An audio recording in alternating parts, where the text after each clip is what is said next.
Brand হইতে পারস তোর জায়গা থেকে, তোরে কিছু পোলাপাইন আব্বাও ডাকতে পারে, কিন্তু আমার কাছে তুই একটা বাল। পুরন পাগলে ভাত পায় না, নতুন পাগলের আমদানি, এমন সব কথাবার্তা কয় তা শুনলে মনে হয় সে একজন খামদানি। আমদানি হতে হলে হওয়া লাগবে আগে আম্বানি। সে আম্বানি হওয়ার জন্যই তো বিদেশে গিয়ে ব্যবসা করছে, তাও আবার গার্লফ্রেন্ডের পম দেখিয়ে, নিজের টুনটুনির পম দেখিয়ে না। এই টাকাগুলো যদি আমার কাছে হইতো, আমি একটা বিয়ে করতাম, একটা বাইক কিনতাম, একটা ফোন নিতাম, আইফোন 16 প্রো ম্যাক্স। এইসব বিয়ে থা গাড়ি বাড়ি আইফোন না করে আমি তো আপনার গার্লফ্রেন্ডের পম নামক ডাব 2টি কিনতাম। তাতে আমার সব দিক থেকে কষ্টও কম করা লাগতো, আবার দুধ বিক্রি করে কিছু টাকা ইনকামও করতে পারতাম, মানে ওইটার দুধ। হ্যালো গাইস, আসসালামু আলাইকুম। ওয়ালাইকুম আসসালাম ওয়া রাহমাতুল্লাহি ওয়া বারাকাতুহু। তো আপু ভাই যতই সালাম দেন কাজ হবে না, কারণ আজকে করব আপনাকে রোস্ট। সেই রোস্টটাই করে আপনার গার্লফ্রেন্ডের কাছে করব পোস্ট। আপনার গার্লফ্রেন্ড সেই রোস্টটা দেখে বলবে আমি খেতে চাই এই রোস্ট, আর সাথে থাকবে গরুর গোশ। আরো বলবে যে ছেলে রোস্টই করেছে তাকে ডাক দাও, তাকে বাড়িয়ে দেব আরেকটি পোস্ট। আসসালামু আলাইকুম গাইস, দিস ইজ জিহাদ, ওয়েলকাম ব্যাক টু মাই জিহাদ আহমেদ ইউটিউব চ্যানেল। তো কেমন আছো তোমরা? বরাবরের মতো আরেকটি ভিডিওতে হাজির হয়ে গেলাম আমরা। আজকে ভিডিওতে আমি শুধুমাত্র অপু ভাইকে একটা কথাই বলতে চাই যে অপু ভাই, আপনার ভিডিওতে কি কোনো ভিউজ নাই? আপনার গার্লফ্রেন্ডের তাকি পূরণ হয়ে গিয়েছে, মানে পম সরি মানে টমেটো থুক্কো মানে ডাব বলতে হবে, ডাব, কারণ টমেটো তো ছোট হয়ে যায়। তাই বলে আপনার গার্লফ্রেন্ডের ডাব কি পূরণ হয়ে গিয়েছে, যার কারণে আপনার ভিডিও আর কেউ দেখে না? তার কারণেই তো আপনার ভিডিওতে ভিউজ নাই। সেই জন্যই তো ওমর ভাইয়ের পিছনে লাগলেন, যাতে কিছু ভিউজ কামাতে পারেন ওমর ভাইয়ের পাশা সেটে।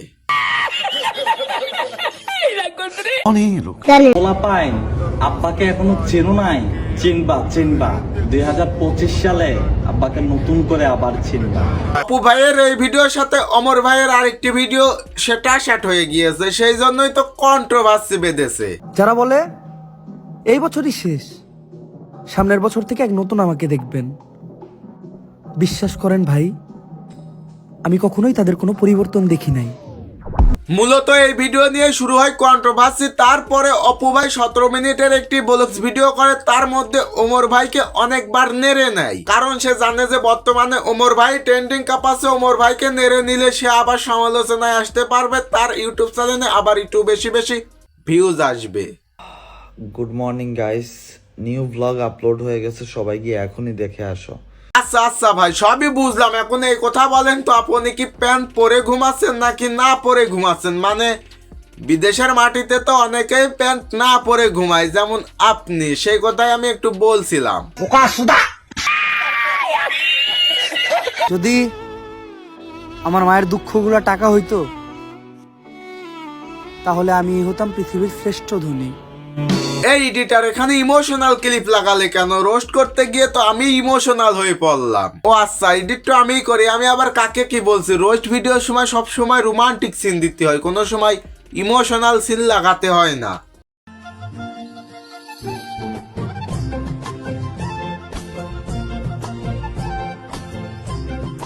আরে তাই বলে এত রোমান্টিক সিন না। এত রোমান্টিক সিন দিলে তো এই শীতের রাতে চলে যেতে হবে বাথরুমে গিয়ে এই ভিডিওটা দেখে সবাই গাও গরম করবে। তো আমিও বাথরুমে গাও গরম করতে যাই, তুমিও প্যান্টের ভিতর থেকে হাতটি বের করে চ্যানেলটি সাবস্ক্রাইব করে দাও। তো ভিডিওটা শেষ করেই গাওটা গরম করতে যাই। তো আজকে ভিডিওটি এই পর্যন্ত। ভিডিওটি কেমন লাগলো অবশ্যই কমেন্ট করে জানাবেন। ভালো লাগলে লাইক করবেন, পেজ থেকে দেখলে পেজটি ফলো করবেন, ইউটিউব চ্যানেল থেকে দেখলে চ্যানেলটি সাবস্ক্রাইব করবেন। সবাই ভালো থাকবেন, সুস্থ থাকবেন, খোদা হাফেজ। ও হ্যাঁ, এর পরবর্তী ভিডিওটা কিন্তু জান্নাত তোয়াকে নিয়ে আসতে যাচ্ছে, তাই অবশ্যই চ্যানেলটি সাবস্ক্রাইব করে রাখেন। তো সবাই ভালো থাকবেন, সুস্থ থাকবেন, খোদা হাফেজ, by. Hola, hola, hola, hola, hola, hola, hola, hola, hola, hola, hola,